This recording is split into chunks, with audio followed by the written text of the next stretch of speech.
Hi guys and welcome back to my channel. Now in today's episode I'm looking at the Dublin Racing Festival, which is on Saturday and Sunday this weekend at Leopardstown. It's a terrific 2 days card, lots of Cheltenham horses out, so there should be lots of good indicators for the Cheltenham Festival. I've just got some selections for the 2 days that I think could run well and could be some bets for you. So the first race on the Saturday in the 1:20, I'm looking at Goodland. Now he's 5-2 favourite, but he did win very nicely at Leopardstown last time out over hurdles, and the form looks fairly strong. I don't actually think it's the strongest race on paper, even though there's quite a lot of big names in it, like American Mike, Sendor, Clegane. We've all been caught from the Twist and Davis yard. But I don't actually think it's that strong a race. I think Goodland could just pop out and try and make all again. I think he actually looks quite talented. I don't think he will be good enough to go and win a Ballymore, for example, but I do think he is definitely capable of winning the Nathaniel Lacey at Leopardstown on Saturday. And I think 5-2 is a fair enough price. He was shorter earlier in the week, but I think 5-2 is probably about right, and he deserves to be favourite. As like American Mike has questions to answer after his last performance, I do think Goodland looks like a good bet in the first race. Also on the Saturday in 3:40 in the handicap hurdle, I think Maxim, surprisingly, he looks like he's going to go for the race. He's 7-2 favourite now. Got a young jockey on board, but he looks very talented, King Quirk. But I think Maxim, the way he won last time, can't really go against him. If you include his rider's £7 claim, he's only running off £11 higher than last time, and he absolutely sauntered up. So I think Maxim at 7-2 is definitely a worthy favourite. Not sure why he's running here, because I thought the Potemps would have been the main aim, and it'd be he will get a big rise if he was to win here. So it's interesting that Gordon Elliot's targeting this race, but I would just go with him. He seems the most progressive horse in the lineup. There's no reason not to back him, I'd say. I think 7-2 is a very fair price. I do think he'll probably go shorter on Saturday, so I think we'll probably back him now, and could even put him in a double with Goodland, for example. Also on the Saturday, looking at the novice chase, I think Appreciate It. I think he's probably the most talented in the race, although he's a 9-year-old now. Be interested to see how he fares against Dysart Dino and Al Fabiolo. It looks a very competitive novice chase. I think Appreciate It's a little short, but it's hard to take him on with something, to be fair, as I think he's the best horse, and I backed him for the Supreme and been a big fan of his throughout his whole career, so I do think Appreciate It. It'd be great to see him win, really, but it's not really a betting race, I'd say. Galopin de Champs will obviously win. There's no point really looking at the race. I wouldn't even overcomplicate it and try and find a forecast something, because the others are very close together, and there's not a lot that separates them all. It's like Ken Boy always runs Leopardstown well, but he's 11 now, so it's difficult to try and find a horse to take him on with. And I wouldn't even be too fussed in trying to find an alternative in the betting without market. Lossy Mouth should also win, another shorty as well. I do find at the Dublin Racing Festival the short price favourites normally are deliver, and there's very few fluff ups.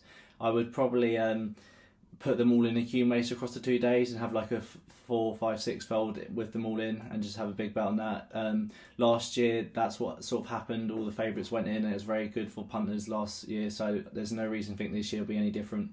The ground seems like it'll be good soft, so good for favourites. Form will probably stand up, so it is a sort of a favourites meeting, I would say. So I wouldn't go looking for the big prices. I would say that for Cheltenham.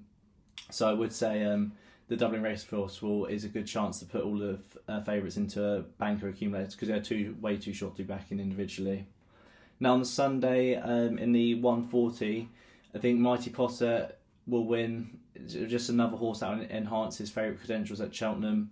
I don't actually see anything in the race that could even take him on with. I'd much rather be backing Mighty Potter for his race and Appreciate It when they're a similar sort of price, as I think Mighty Potter's race is far less competitive on the Sunday. So I do think Mighty Potter should probably bolt up in that one. Same again, the Irish Champion Hurdle looks very good with State Man, Honeysuckle and Vauban.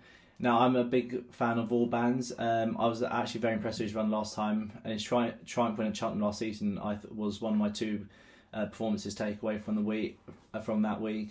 So I'm a big fan of Vauban. Not sure whether Sunday will be his day. Just I think he was a bit of a work in progress. And I think Honeysuckle and Stateman might be too good for him, even though he did shape really well last time at Leopardstown behind Stateman. It's not. It's quite interesting to see what the tactics between Honeysuckle and State Man is on Sunday. I think State Man will just because he's the younger horse, he's 3 years younger. I think he'll probably just get the upper hand late on, but I do expect Honeysuckle to run really well, and I would rather see Honeysuckle win. But I think State Man could be a tough nut to crack. I don't think any of them have any chance of jumping hurdle. Obviously, Constitution Hill will beat them very, very easily. But I do think State Man, just because he's slightly younger, might just have the legs on Honeysuckle. But I think there'll only be a length or two between them, I would have thought. Now the last selection I'll give you is in the 2:10 on Sunday.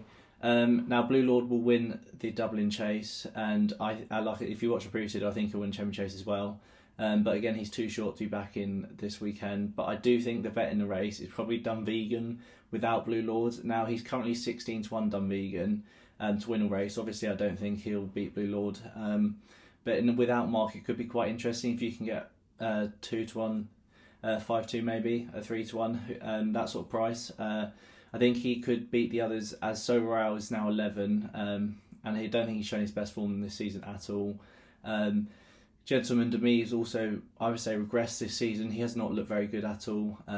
So I think Dunvegan, who's currently 16-1, I'm not sure about betting without markets yet from the time of recording this video, but I think he could be the bet in the Dublin Chase without Blue Lord, or maybe forecast them Blue Lord to beat Dunvegan. I think could be quite interesting. Dunvegan seems quite a game genuine 10-year-old, and I think he should run his race, and will probably ridden for a place. We thought it'd be held up out the back, so that's also good for the betting without markets. So yeah, they're my fancies for the Dublin Racing Festival. I would sort of stick to the favourites team. That is boring. It is a favourites festival, I think, and I think you can actually get some very good value accumulators with the banker favourites. You've also got Fatal Vega running this weekend, who looks another certainty in a lot of people's eyes. So I think you can make a nice few accumulators this weekend. So it's only 6 weeks ago now for Cheltenham, or 5 weeks now. So make sure to check out my website. Daily Tips is only £20 a month to join. So hopefully you want to give that a go. It was plus 127 points for 2022, so it's a fantastic profit last year. And yeah, great to see you all give it a go, and make sure to subscribe to watch for new videos coming soon for the Cheltenham Festival.